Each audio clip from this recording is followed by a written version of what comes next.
बिस्मिल्लाहिर्रहमानिर्रहीम। मलिक सिराज अहमद आपकी खिदमत में हाजिर। आज हमारी मेहमान शख्सियत सरदार साबिक वज़ीर-ए-आला पंजाब सरदार दोस्त मोहम्मद खान खोसा। आज हम उनसे डेरा गाजी खान का जो पॉलिटिकल सिनेरियो है, डेरा गाजी खान के जो आवाम के मसाइल और मुश्किलात हैं उनके ऊपर उनका एक ओवरव्यू लेंगे, उनकी राय जानने की कोशिश करेंगे। तो उम्मीद है आपको हमारा ये प्रोग्राम पसंद आएगा। तो अपने सवाल जवाब का सिलसिला शुरू करते हैं। Thank you sir, welcome. आपने टाइम दिया। Very kind. डीजी खान, बहुत दिनों से जो है ना लोग जो है ना मुश्किलात और मसाइल का शिकार है। मैं जल्दी आपको कुछ चीज़ें बताता चलूँ। एक तो फ्लड के बाद लोग जो फ्लड इफेक्टीव थे उन तक अभी तक वो रिलीफ का मामला उस तरीके से नहीं पहुंच पाए जिस तरीके से उनको होना चाहिए था कि मिड नवंबर तक भी अब अगर लोगों को कहीं ना कहीं फाइनेंशियल एड जो है ना वो मिलने जा रही है।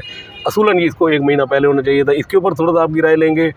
डेरा गाजी खान सीवरेज सिस्टम तबाही का शिकार हो चुका, गलियां मोहल्ले डूब चुके और उस पर हमारे जो सिटिंग जो मुंतखब नुमाइंदे हैं MP साहब, उनका कहना यह है कि जी सीवरेज का कहीं पर कोई इशू नहीं है, मीडिया ने शोर मचाया हुआ है। इसकी हकीकत कितनी है? लिफाफा साहफी जो है ना उनके मुताबिक वो शोर मचा रहे हैं। यहाँ पर अमन अमान की सूरत हाल बड़ी ऑकवर्ड है। मतलब डकैती चोरी की वारदातें, अब तो दिन दिहाड़े भी मोटरसाइकिलें और दीगर चीज़ें छीन ली जाती हैं। तो इसके ऊपर भी थोड़ा सा आप एक ओवरव्यू हमें साथ साथ देते जाएँ। ओवरऑल जो डेरा गाजी खान का जो माहौल है इसको आपकी नज़र से देख रहे हैं कि मौजूदा दौर में बेहतरी हुई है कि उसके अंदर कोई ख़राबी हुई है? जी मलिक साहब, शॉर्टली मैं आपको यानी बड़े एक शॉर्ट उसमें स्पैन में मैं आपको बताने की कोशिश करता हूँ कि 2008 में जो डेरा गाजी खान था, हमने कोशिश की 2008 के बाद कि उसको पंजाब के उन शहरों की सतह पे ला के ठहराया जाए जहाँ पे हम ये तसल्ली से कह सकें कि हमारा शहर भी पंजाब में एक शहर की हैसियत रखता है, एक अपनी शनाख्त रखता है। उसके लिए हमने कोशिश की, हमने क्रिटिसिज्म भी बर्दाश्त की, हमने मुखालफतें भी बर्दाश्त की, हमने इंक्रोचमेंट्स को ख़त्म कराया। 16 फुट की, 18 फुट की, 20 फुट की सड़कों को हम 80 फुट की सड़कों पे, 100 फुट की सड़कों पे ले गए। डुअल कैरेज वेज बना दिए, सीवरेज सिस्टम पूरे शहर में बिछाया, ब्लॉक्स को पुख्ता किया, आबादियों को पुख्ता किया। यानी मैं अपने हल्के की बात कर रहा हूँ। यहाँ पे टेक्निकल एजुकेशन को मज़ीद इम्प्रूव किया, यहाँ पे यूनिवर्सिटी और मेडिकल कॉलेज लेके आए ताकि हमारे बच्चे बच्चियों को बाहर के धक्के ना खाने पड़ें।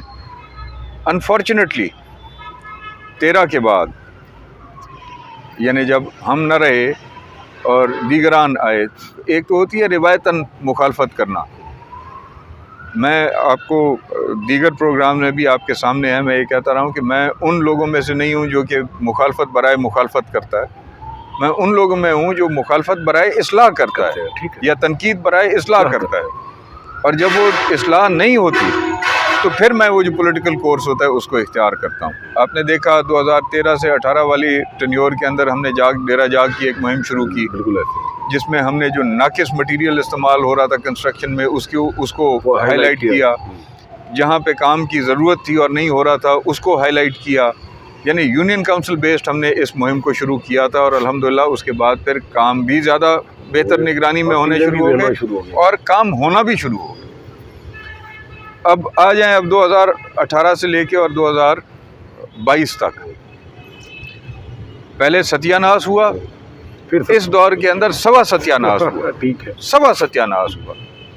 यानी हम जनरली ये बात कहते रहते हैं कि अगर पब्लिक की उमंगों के ऊपर उम्मीदवार जो है वो उनका इंतखाब होता 2018 के अंदर, तो शायद हालात ये ना होते जो आप और हम इस ज़िले में आज फेस कर रहे हैं। ठीक है, सिर्फ ये नहीं कि शहर डेरा गाजी खान में या इस नेशनल के हल्के के ऊपर, ओवरऑल आप जो साउथ में हल्का है, नेशनल का हल्का है जिसके नीचे 2 सूबाई हल्के हैं, उनको जाके देख लें।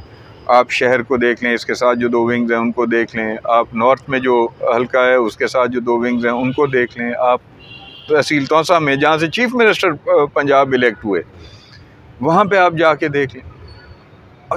सवा सत्यानाश हुआ है ना। जो काम चीफ मिनिस्टर साहब के अहकामात पे, साबका चीफ मिनिस्टर साहब के अहकामात पे हुए, सरदार उस्मान अहमद खान बुज़दार साहब के अहकाम, उसमें क्वालिटी को इंश्योर नहीं किया गया। बेपनाह करप्शन हुई उसमें। यानी एक मंसूबा आया लेकिन वो सस्टेनेबल नहीं है, ड्यूरेबल नहीं है, उसमें यानी कि वो क्वालिटी नहीं है कि जो यार 1400 साल पुरानी इमारतें जो हैं आपको आज भी नज़र आती हैं। 2-2, 3-3, 400 साल पुरानी इमारतें तो आपको पूरी दुनिया में सैकड़ों हज़ारों की तादाद में नज़र आती हैं, लाखों की तादाद में नज़र आती हैं। यहाँ पे एक सरकारी इमारत या एक सरकारी काम 10 साल नहीं चलता। आप आज इटली चले जाएं, आपको बादल मसीह की वो गलियां मिलेंगी जो उसी तरह से मेंटेन्ड, लेकिन उसी हालत में आपको मिलेंगी। आप तुर्की चले जाएं, आप ईरान चले जाएं, आपको वही पुराने बाज़ार मिलेंगे, 6-6, 7-7, 8-8 सौ पुराने बाज़ार मिलेंगे। यहाँ पे बमुश्किल 1 टन्योर आपका सरकारी काम जो है वो निकालता है। क्या वजह है? वाहिद टन्योर है 2008 से 2013 का, जिसके किए हुए काम आज भी खड़े हैं, आज भी आपको नज़र आते हैं। हाँ, उसको तबाह किया गया है, इधर सड़क को खोद के, उधर सड़क को खोद के, इधर महल्ले को खोद के, उधर महल्ले को खोद के। सीवरेज की मेंटेनेंस टाइमली नहीं की गई, सफाइयाँ नहीं की गई, जिसकी वजह से सीवरेज डैमेज हुई। जहाँ पे वो जेट मशीन मारने की ज़रूरत नहीं थी, एक वो इजी स्केप लेने की कोशिश की गई कि पता लगा जी यहाँ पे ब्लॉकेज है, वहाँ पे मारा जेट मशीन, वो डैमेज कर दिया, उसने लाइन को, पाइप भी फाड़ दी है। हालांकि उसका वो पर्पज़ ही नहीं है। शहर के अंदर हमने 4 बाईपास वॉल्व्स लगवाए थे उस वक्त सीवरेज के, और 4 बाईपास वॉल्व्स लगाए थे हमने वाटर सप्लाई के, ताकि अगर कोई एक सेक्शन जो है शहर का वो अगर इफ़ेक्ट होता है तो पीछे ये ना हो कि वो पूरी की पूरी आबादी डूब जाए, उसको दूसरे के साथ कनेक्ट करके और काम को यानी काम चलता रहे। उस तरह से इफ़ेक्ट ता वक्त के पीछे जो मेंटेनेंस की ज़रूरत है वो मेंटेनेंस हो जाए। और मामला आज तक मुझे यानी ये 2 टन्योर्स गुजर गए हैं, साबका MNA और MPA 2013 से 18 तक, 2018 से अब तक के MNAs और MPAs मुझे ये बता दें कि वो 4 बाईपास वॉल्व्स जो हैं सीवरेज के और 4 बाईपास वॉल्व्स जो हैं इसके वाटर सप्लाई के, वो कहाँ हैं, वो किस मौके पे हैं। कि अगर कहीं वाटर सप्लाई लाइन डैमेज हो गई है तो बाईपास करके जो उस इफ़ेक्टेड एरिया को पानी जो मिल सकता है, जिसकी डिज़ाइनिंग हुई हुई है, वो कहाँ है। सीवरेज अगर किसी हिस्से की डैमेज हुई हुई है, उसको बाईपास करके उस एरिया को रिलीफ देने के लिए तावक्ते की मेंटेनेंस हो, काम चलता रहे, रुके ना, वो बाईपास वॉल्व का। इनको यही नहीं पता।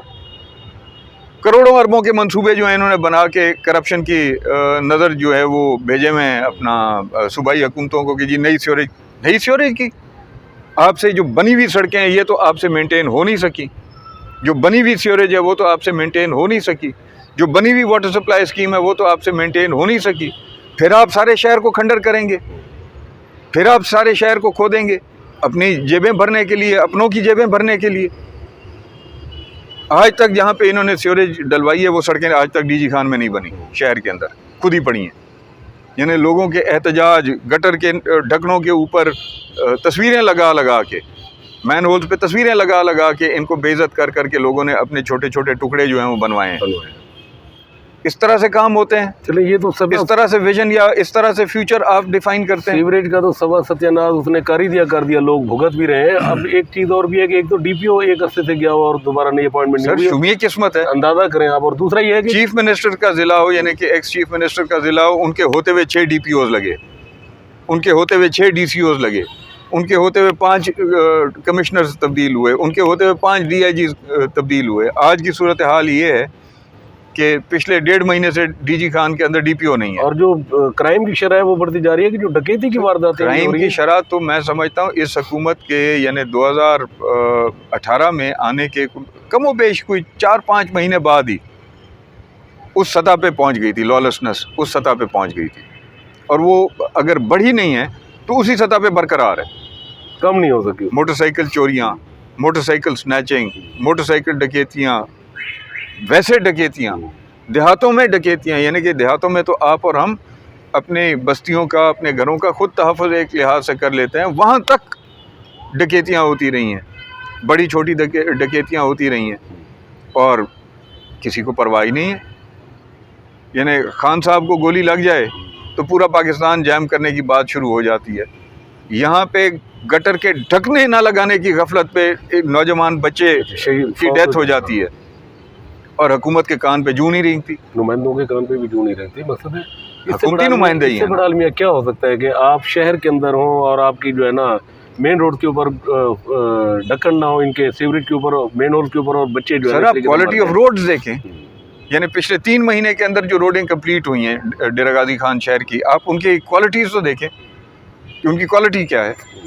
ऐसी है। ये तो सीधे साधे केसेस जो हैं एंटी करप्शन को मेरे या आपके कहने के अलावा आज खुद नोटिस लेना चाहिए कि उनको आज खुद इंतज़ामिया, अगर इंतज़ामिया मुलविस नहीं है तो फिर इंतज़ामिया को खुद नोटिस लेने चाहिए। किस तरह के काम तुम डेरा गाजी खान में कर मैं तो समझता हूँ सर इंतज़ामिया मुलविस नहीं है। उसकी वजह यह है कि कमिश्नर साहब जो है ना वो हमारे मसरूफ़ होते हैं हमारे जिम खाना के अंदर, और जो डीसी साहब हैं वो रिसेंटली अवार्ड लेकर आ गए कि उन्होंने शायद बहुत अच्छा काम कर दिया, जिस पे लोगों को आप अंदाज़ा ये करें कि अभी तक लोगों को रिलीफ नहीं मिल सका सिवाय उन 47 लोगों के जिनकी डेथ हुई। मलिक साहब, और उनको अवार्ड दे दिया डिप्टी कमिश्नर साहब को वज़ीर आला साहब ने। सर ये तो खैर ड्रामे और टोपी ड्रामे ये तो चलते रहते हैं। बहरहाल वो डीसी जब आए, डीजी खान तैनात हुए, उनके तैनाती के मेरे ख्याल में हफ्ते के अंदर अंदर फ्लड्स आ गए और वो शायद सूरत हाल से उस वक्त अवेयर ही नहीं थे, ज़िलाई सूरत हाल से अवेयर ही नहीं थे। लेकिन उस बेचारे से जितनी अपनी कैपेसिटी में कोशिश हो सकी उसने करने की कोशिश की। Let me give the devil his due. चले उसकी कैपेसिटी थी या नहीं थी वो एक और चीज़ है, लेकिन उसने अपनी तरफ से जो भाग दौड़ की वो जैसे जंगल में एक मिसाल दी जाती है कि उसने कहा तू बाकी चीज़ें छोड़, तू मेरी आनिया जानियाँ दे। ये आनिया जानियाँ बड़ी थी उस पे, लेकिन लोगों को तो रिलीफ नहीं मिला ना सर। नहीं, आज तक नहीं मिला। मैं आपको याद है मैं थ्रू आउट ये फ्लड्स के और फ्लड्स के बाद भी यानी एक आफत तो आ गई, उसने लोगों को, इलाके को इफ़ेक्ट तो कर दिया। अब एक होता है रिलीफ पहुंचाना, एक होता है मरहला रिहैबिलिटेशन का। रिलीफ वाला मामला जो था वो मरहला तो गुजर गया। अब साथ साथ इनको चाहिए था, ये अवार्ड्स तब देते जब चीफ मिनिस्टर साहब को मुतलका डीसी और उसकी टीम जो है वो जाके एक ब्रीफिंग देती कि जी हमने ये रिहैबिलिटेशन का प्लान जो है इतने ये मुरतब किया था और ये इतना काम हमने कर लिया है, इतना काम होना बाकी है, तो फिर उसको अवार्ड देना चाहिए था कि ये आपकी बड़ी कमाल। इमेजिन सर के जो सड़कें हमारी हिट हुई हैं जिसपे जहाँ पे इन्होंने कट लगाए थे और उसके बाद उन्होंने उसको वक्ती तौर पर मिट्टी डालकर पूरा कर दिया, अभी तक उसके ऊपर सर्वे हो रहे हैं, उसका काम ही शुरू नहीं हो सका, ना ही वो जो है ना अवार्ड हो सके। डेली बेसिस के ऊपर देहातों के लोग हमारे पास आते हैं, डेली बेसिस के ऊपर देहातों के लोग हमारे पास आते हैं कि जी पटवारी छुटे फिर रहे हैं, सर्वे करते फिर रहे हैं, पैसे मांगते फिर रहे हैं कि जी हमें कुछ ना कुछ दोगे तो हम तुम्हारा नुकसान डालेंगे वरना नहीं डालते। क्या तबाही और होगी? पहले मरे पड़े हैं लोग, पहले तबाह हुए हैं लोग, ऊपर से ये हरामखोरियां साथ हैं। तो इंतजामिया कहाँ है और मुंतखब नुमाइंदे अवार्ड ले रहे हैं, वो अवार्ड ले रहे हैं, वो अवार्ड ले रहे हैं कि जी हमने बड़ा काम जिमखाना किया। में मसरूफ हैं, वो दीगरान अवार्ड्स ले रहे हैं, उनको परवाह ही नहीं है क्या हो रहा है, एक चक्कर है चल रहा है बस। अगर उनको कोई जाके कोई फरियाद करता है कि जी हमें नज़रअंदाज किया जा रहा है, मैं लगा दूंगा जी जिम्मे, वो आके देख लेंगे। अच्छा लगाएंगे किसके? उसी के, दोबारा वही जाएगा और भाई जाओ जाके देखो, वो वापस आके वही रिपोर्ट देगा जी नहीं है जी नहीं है।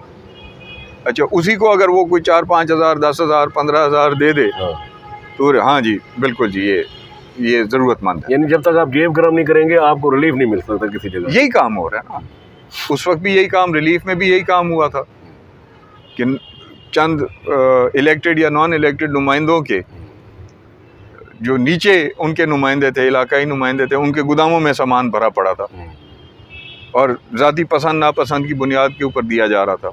ऐसी मिसालें भी आपको डीजी खान में मिलेंगी, ऐसी मिसालें आपको राजनपुर में भी मिलेंगी, ऐसी मिसालें आपको तौसे में भी मिलेंगी।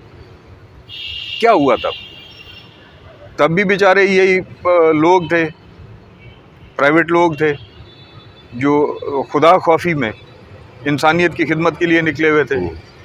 आज भी मजमूई तौर पे लोगों का बड़ा मैं ये कहने पे मजबूर हूँ कि हुकूमत की नालायकी और नाअहली अपनी जगह पे, उन लोगों को शाबाश है जो आज NGOs के थ्रू, मुख्तलिफ ऑर्गेनाइजेशंस के थ्रू, अपने दोस्तों के ज़रिए कहीं कोई कोठा बना के दे रहा है किसी को, कहीं कोई छत बना के दे रहा है किसी को, कहीं कोई बिस्तरे कपड़े, मौसम की शिद्दत के हवाले से कोई कहीं पे उनको बेडिंग्स प्रोवाइड हो रही हैं, लोग कर रहे हैं। हुकूमत को करना चाहिए था, जिम्मेदारी हुकूमत की बनती थी। बेड़ा गर्क है ऐसी हुकूमत का, क्या बंदा कहे माँ सिवाय यही कहने के कि अल्लाह ताला इनको हिदायत दे। चौधरी परवेज़ इलाही साहब के होने के बाद मैं तमाम तर पॉलिटिकल अफिलिएशन से बालातर हो के ये बात करता हूँ, ऐब सवाब हर किसी के, अफिलिएशन हर किसी की, लेकिन ये 3-3.5 साल की ना तजर्बाकारी और नाअहली के बाद जब चौधरी मियाँ हमज़ा शहबाज साहब आए तो क्योंकि उनका एक पॉलिटिकल बैकग्राउंड है, उनका एक्सपीरियंस, उनकी फैमिली का तो खैर बहुत बड़ा एक्सपीरियंस है। तो एक ये तवक्को थी कि जी ये ट्रू पॉलिटिकल सेंस में जो है पब्लिक की उमंगों और उम्मीदों के मुताबिक डिलीवर करेंगे। अच्छा, उस वक्त वो सियासत चल रही थी, वो सारा टेन्योर वो सियासत के नज़र, चलो मैं उनको ड्यू दे दूं, let me give the devil his due, कि वो उनका टेन्योर जो है वो सियासत की नज़र हो गया। फिर चौधरी परवेज़ इलाही साहब आ गए। जब ये आ गए तो एक रिलेटिव क्वेश्चन तो था ना इनको। बिल्कुल। अब उसी दौरान ये सारे फ्लड्स वगैरह और ये सारे तमाशे जो हैं, ये कुदरती आफात जो हैं, ये ज़ोर पकड़े हुए थी।